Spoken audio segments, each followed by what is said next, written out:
All right, guys, Connor Ferguson here for Always Race Day with Chase Randall.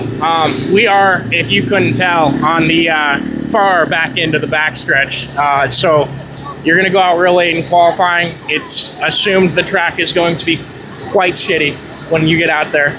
How do you attack it? What's the mindset, and what do you hope to get for your qualifying night tonight? Yeah, it's just, those first two qualifying laps are extremely important. Like you said, it's always expected the track's going to go away really quick, but to our favor, the past few races we've been here, like for the 360 Nationals and on the Cappy, the track kind of hung in for a little while in qualifying. So we'll just use that to our best advantage and kind of watch it. We're late in hot laps, so it gives us a good gauge on how the track will be for qualifying. So yeah, we'll just use that to the best of our advantage and kind of get our week started off good, and then race up to the front, hopefully, like we can. Do you watch film at all on other drivers? That I remember Tasker was back here and laid down a really solid lap during Nationals a couple years ago. Do you watch anything like that to get ready for this race in case you do have a pill draw like this? Yeah, of course. I mean, you always want to be prepared best you can, and it's very situational all the time with everything. So yeah, you do this, as much research as you can and things like that, but the dirt's ever changing, so it's always different, But yeah, we'll just use it to the best we can, and we can only do as so much. So yeah, I'll just, like I said, do the best we can, and hopefully get our week started off right. And Chase here is 18 or 19? I'm 20. 20. Okay, so the years just go way too fast for me. I've been out here with you for years. You started out wanting to get really good at Knoxville. You were here every week. This year you went national tour racing with High Limit.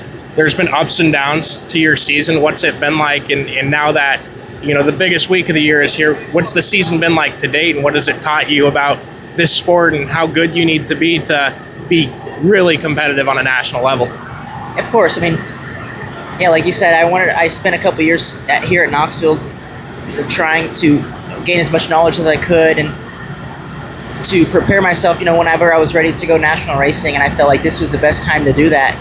And I feel like it was a great decision for myself to go out, experience new tracks with new competition, new racers, and just get that most experience I can everywhere. But at the same time, there's pros and cons with that. For myself, it's my first time doing it, so it's made it a lot tougher, leaving Knoxville. And when I come back, I feel like I don't have that many laps, so I always have to make sure that the laps I do get here are the most beneficial to lead us and put us in the right direction to give us the best shot for this big week. So this is going to be kind of a unique perspective for you guys. I asked Jamie Ball about, and I ask everybody around here how big this event has gotten. You don't really know any different with the Knoxville Nationals. What do you think of the event as a whole? And what year was your first Nationals? And describe what it was like then to what it's like today. My first Nationals that I was at was in 2022, and to experience it all and just watch, and it was one of the coolest weeks I've ever been a part of. And then the following year in 2023, getting to race it and be a part of it and making the feature that year was a huge accomplishment.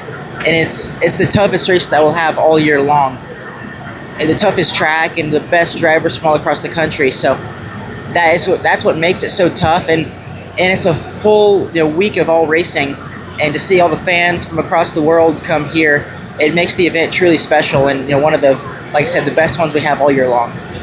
Hell yeah. Connor, you got a good view of his car. It's a beautiful number 9 car that's going to take to the track tonight. You guys can watch live on Dirt Vision. We'll be around all night and got some good guests lined up for later, so stay tuned.